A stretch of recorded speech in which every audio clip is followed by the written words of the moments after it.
On Global TV News Express, Labour asks government to address electricity tariff hike alongside minimum wage increase.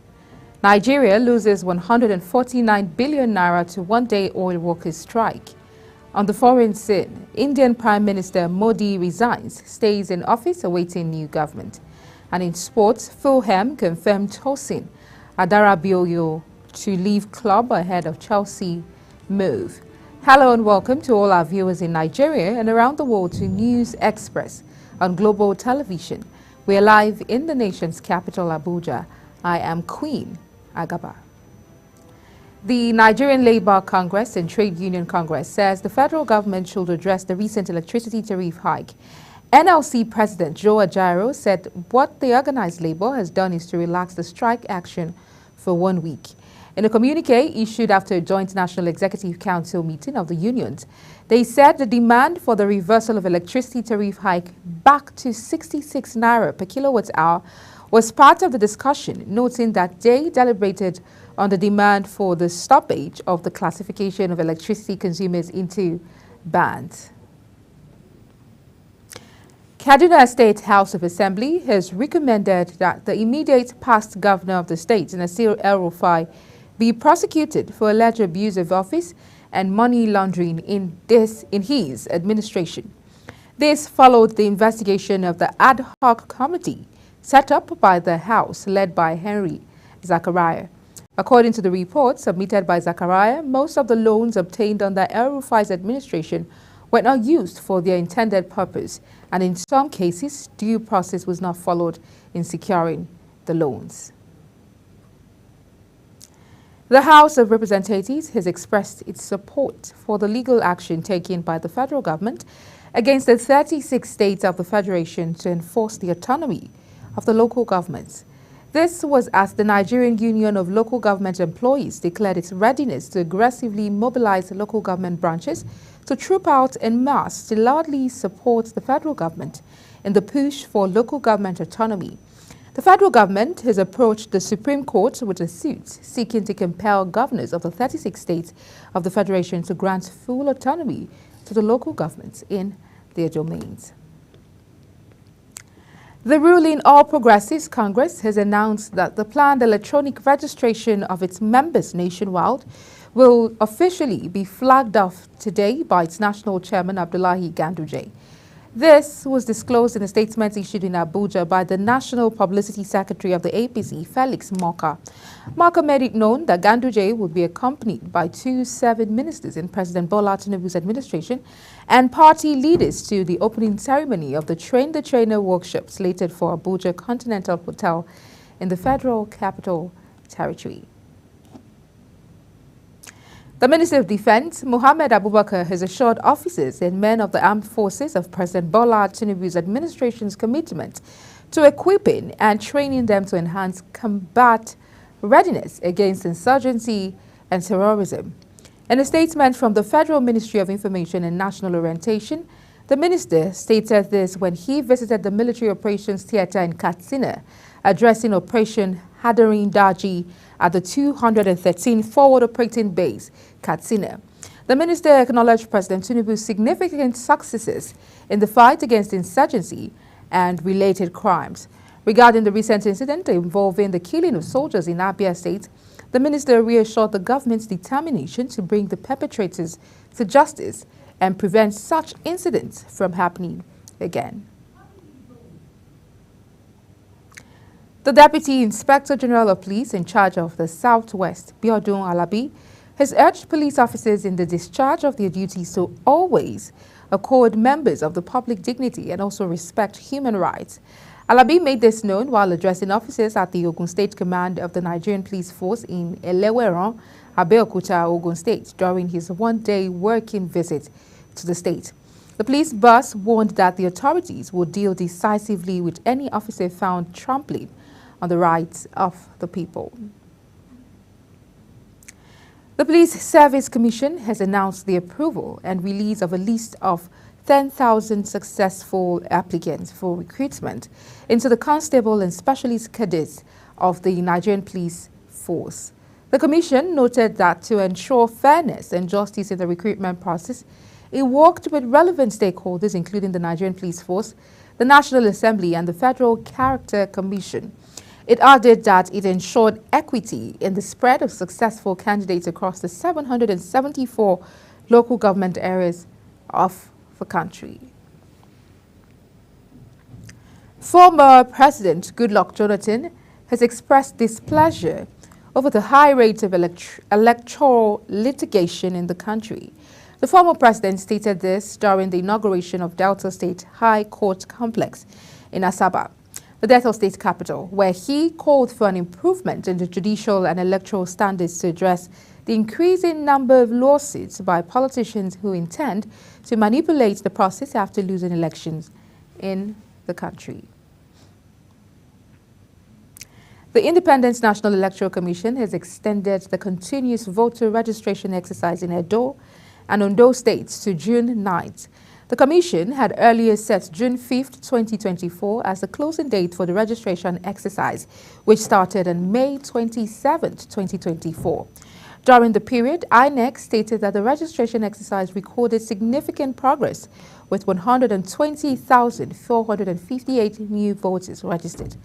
Earlier, the exercise suffered some hitches in Edo State due to ravaged the state's headquarters of the Electoral Commission, leaving equipment and materials needed for the registration damaged. Civil society groups for good governance coalition has called on President Bola Ahmed Tinubu to sign the National Commission for the Control of Small Arms and Light Weapons (NATCAM) bill into law to enhance national security.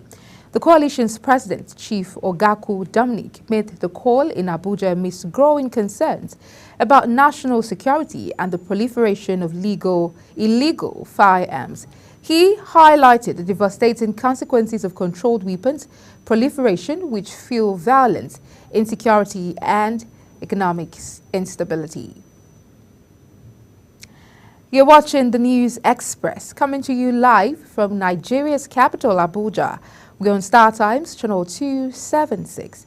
Kindly follow us on all social media platforms using @GlobalTVNG and other handles now showing on your screen. When News Express returns, Tinubu hails Sheinbaum, Mexico's first female president. This and other stories coming right after this break. Do stay with us.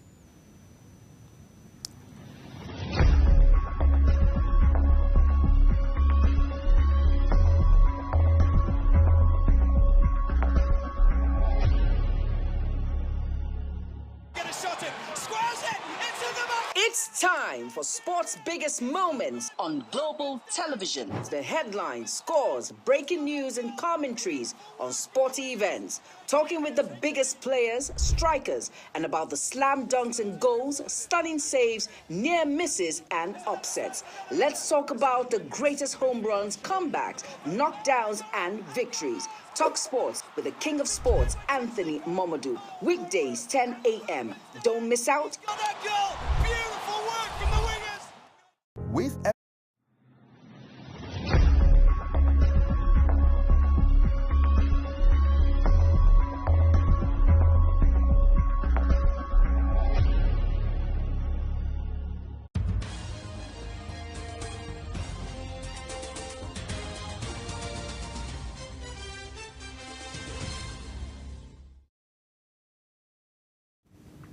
Many thanks for staying with us. Now, if you've just joined us, this is Global Television bringing you live broadcast of the News Express. On the foreign scene, President Bola Tinubu has extended his congratulations to Ms. Claudia Sheinbaum on her historic election victory as the first female president of the United Mexican States. According to a statement by presidential spokesman Ajuri Ngelale, President Tinubu stated that the election of President-elect Sheinbaum affirms the voices of women in government that send a reverberating message across the world that women must not only be participants but principal architects in shaping and implementing decisions affecting the lives of many. Indian Prime Minister Narendra Modi has tendered his resignation to the country's President Draupadi Murmu after his cabinet recommended the dissolution of the lower house of parliament, Lok Sabha. Murmu accepted the resignation of Modi and the Council of Ministers, requesting Modi to act as the Prime Minister till the new government is formed. Modi's resignation was a part of the protocol followed before the formation of the next government in the country. Portugal's new government has tightened its migration policy, repealing a key law under the former socialist administration that had promoted people moving to the country for work. With one of Europe's most open immigration regimes, Portugal has seen its foreign-born population double in 5 years, partially due to South Asians who have come to work in farming, fishing and restaurants. However, Prime Minister Luis Montenegro said his government wanted to put an end to excessive abuse of its welcome for immigrants, calling the changes a new cycle. In business, following the recent withdrawal of Heritage Bank's operating license, the Nigerian Deposit Insurance Corporation, NDIC, says it will begin payment of an insured sum to 2.3 million depositors of Heritage Bank in liquidation this week. The Managing Director, NDIC, Bello Hassan, made this known while briefing newsmen in Abuja. Kike Lomo-Okere has details. The Managing Director, Nigerian Deposit Insurance Corporation, Bello Hassan, says the bank had preliminary deposits of 650 billion naira and loan worth 700 billion naira. According to him, 99.9% of depositors of the defunct bank have a deposit balance of less than 5 million naira, while only 4,000 of the depositors have more than 5 million naira deposit. He says those who have balance of 5 million naira or less will receive their full insured deposit promptly. This move is set to gain the confidence of the customers in the financial sector. So for the depositors that have alternate bank account within the system, they don't need to visit any branch of the bank. We are aware of their details and we pay them the maximum insured amount depending on their we pay them the insured amount up to a maximum limit of 5 billion. But for customers that have only account with Heritage Bank, then they need to visit the nearest branch so that they can be identified and verified by our staff that are on ground. Hassan further clarifies that these depositors will receive further payments as NDIC progresses with recovering the bank's assets and outstanding loans. He says to manage the payment process, NDIC has deployed 400 staff members across the bank, 116 branches and regional offices. 116 branches and regional offices, and we have deployed close to 400 staff of NDIC to all these locations so that they can take charge of the assets and records of the bank. We have made press release on Monday, and yesterday also we did advertorial in major newspapers to brief the banking public for what we are doing concerning the liquidation of the bank. NDIC boss further advised the depositors with alternate bank accounts not to visit a bank branch, adding that the NDIC will use their bank verification number, BVN, to credit this account directly. Kike Lomo-Okere, Global Television News.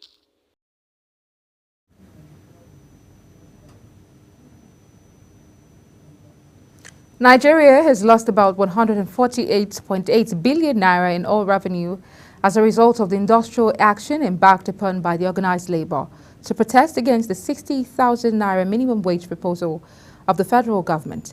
Nigeria produces 1,281,478 barrels of crude oil daily, according to the recent data from the Nigerian Upstream Petroleum Regulatory Commission.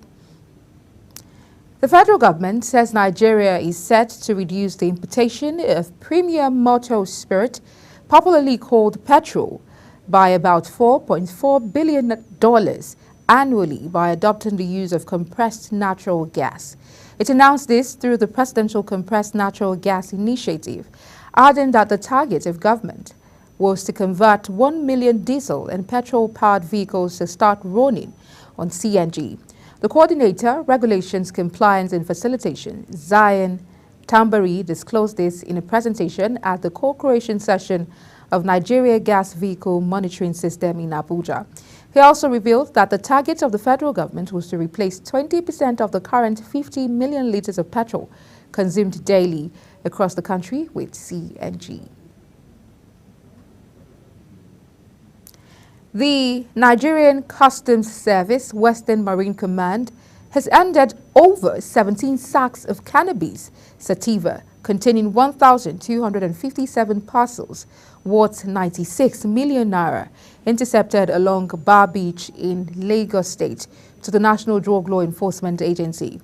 Speaking during the handover at the Lagos Command in Apapa, Lagos, the Custom Area Controller of the command, Paul Bamisaye, said that the officers of the command, in a bid to purge the western waterways of smuggling activities, intercepted the hard drugs weighing 609 kilograms. He stated that a patrol team at the Bar Beach station received credible intelligence on the movement of a boat on the high sea carrying suspected contraband items. An unidentified number of persons have been trapped inside a collapsed mining pit in Galadima, Kogo, in Shiroro local government area of Niger State. It was gathered the mining pit collapsed after torrential rain, trapping several workers digging in search of mineral resources. The Ministry of Solid Minerals Development had since mobilized first responders to the scene of a collapsed mining site. The federal government may have to spend about 5.4 trillion naira on fuel subsidies in a proposed economic stabilization plan document. The plan, presented by the Minister of Finance and Coordinating Minister of the Economy, Wale Edun, to President Bola Tinubu, aims to fast-track economic recovery, assist as many Nigerians as possible, and further mitigate the impact of the ongoing economic reforms of this administration. The plan, to be implemented within 1 to 6 months, will tackle inflation and further increase the purchasing power of the populace.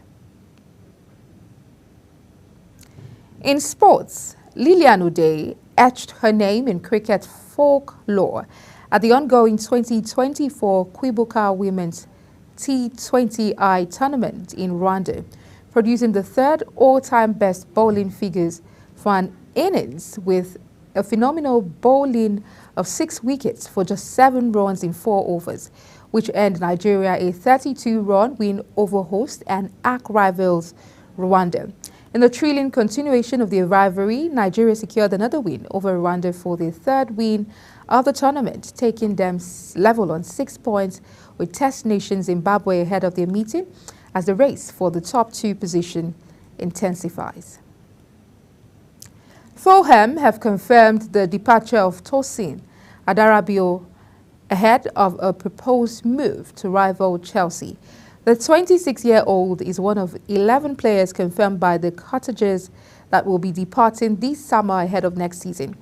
Tosin joined Fulham in 2020 from Manchester City following loan spells at West Brom and Blackburn. He featured 132 times for the Premier League outfit. According to football transfer expert Fabio Romano, Tosin has completed his Chelsea medical with an official announcement expected in a few days. He is expected to become the first signing of the new Enzo Maresca era at Chelsea after the club hijacked Newcastle's move for the former Manchester City defender. To end the Global TV News Express, let's take a look at our top stories.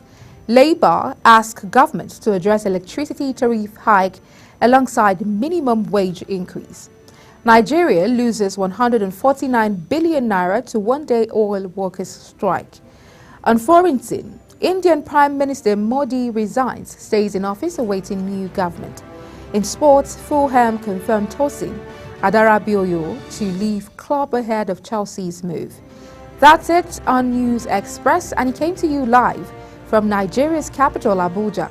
We're on Star Times channel 276.